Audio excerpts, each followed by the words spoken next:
Well, we've made it across the border to Tijuana, and it is a very beautiful sunny day. And although people have said that this is dangerous, it's hard to believe because right now it is just so welcoming and friendly. And there it is, there's a sign for Tijuana, and behind that, the wall that separates the United States from Mexico. Let's go take a look at it. And the Mexicans have painted on it to make it a bit more attractive. There's a few slogans. It's become something of a tourist attraction by the looks of it. It goes all the way into the sea. People have come to feel one way or the other about the wall. Some hate it, some love it. But you cannot deny it is big and it is eye-catching. It is interesting, even as just a tourist spot in a way. Over here is the United States. This is America.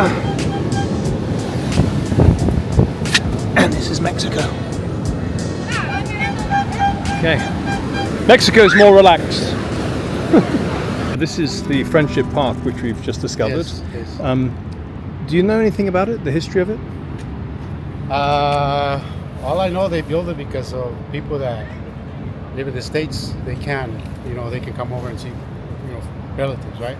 Yeah. So what happened, once in a while, they allow people to come over and, kind of say hi or greet to each other on this side of the border. Yeah. Why did they stop it?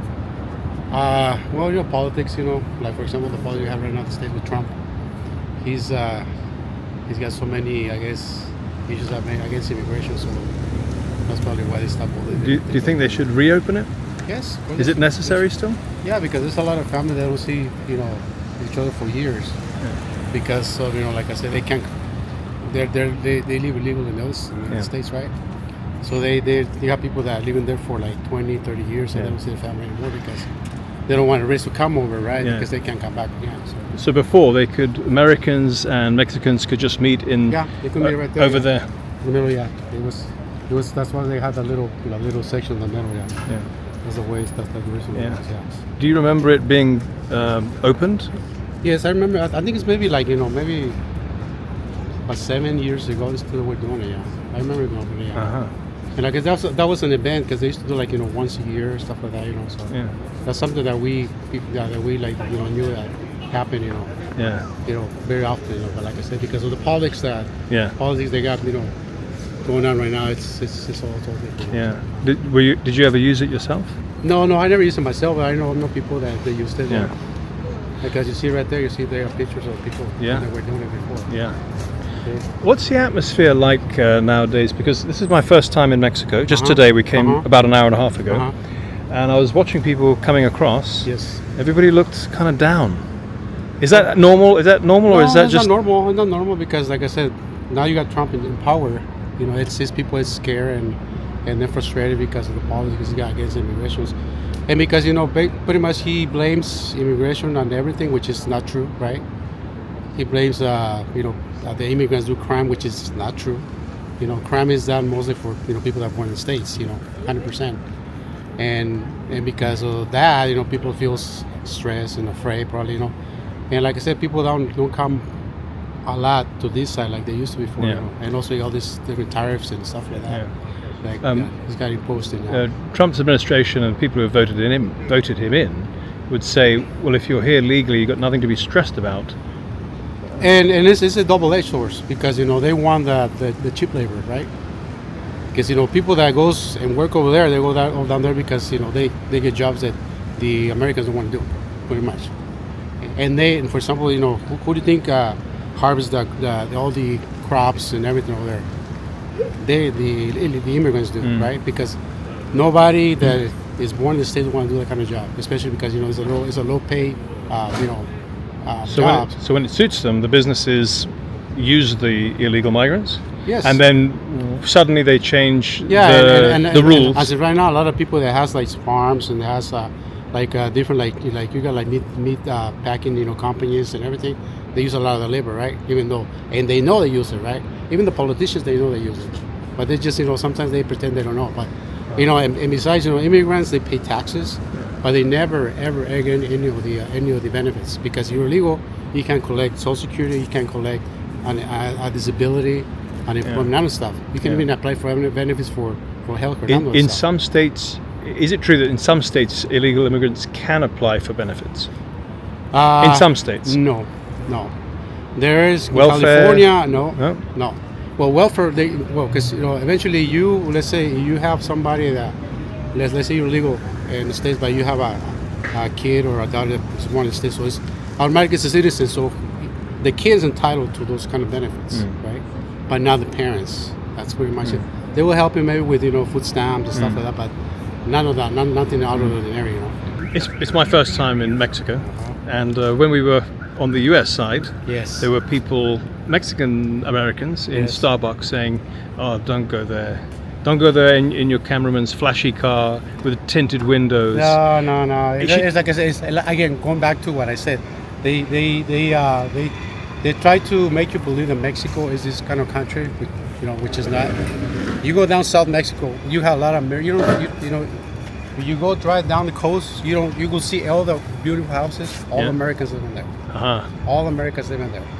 You go down south of Mexico, it's beautiful. You got so many different places. There's a lot of Americans living everywhere. There's millions of Americans living in Mexico. And if it was that dangerous, why would they live over here, right? I come here all the time, right? And like I said, I live in Los Angeles, and I come all the time. And like I say, it happens. I know it happens because but if this is something that happens in between people that's involved in those kind of bad stuff, right? Same in the States. If I go to a bad neighborhood, something would happen to me. The States guys bad neighborhoods too, everywhere too. It is like I said, they want to make it look like, oh yeah, this happens in Mexico. It's an old like an old tale. They keep stereotype. Exactly, stereotype. We were told because we're interested in the immigration migration story, but we're also interested in the story about Trump designating the cartels terrorist groups. Do you think that's going to help? No, it's not, because again, going back to that, the cartels.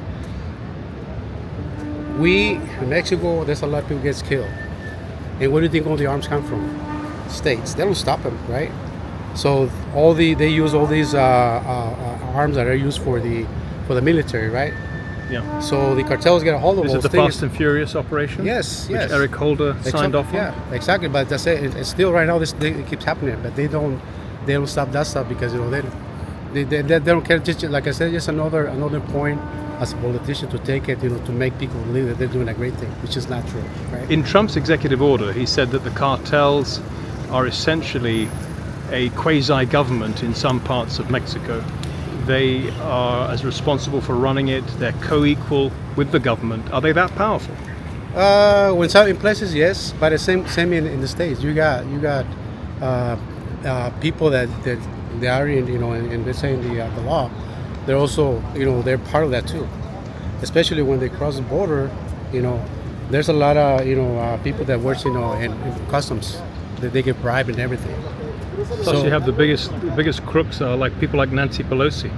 They're getting hundreds of millions on the inside stock trading. Well, all the politicians don't they know all these things about stock trading, right? Yeah. You're a politician, you know what's going to happen in a certain place, right? Yeah. And they know they're going to go and put the money to it. And that happens all the time. It reminds me of that line in Scarface where Tony Montana is sitting in the tub, and he says, "You're the bad guys. You just know how to hide it better." Exactly. Yeah. And going back again, politicians in Mexico, they get bribed, right? Same thing that they do legally. Yeah. Here you go, I'm going to help you with campaign, here you go. But remember, when I come back and I need you, I'll call you.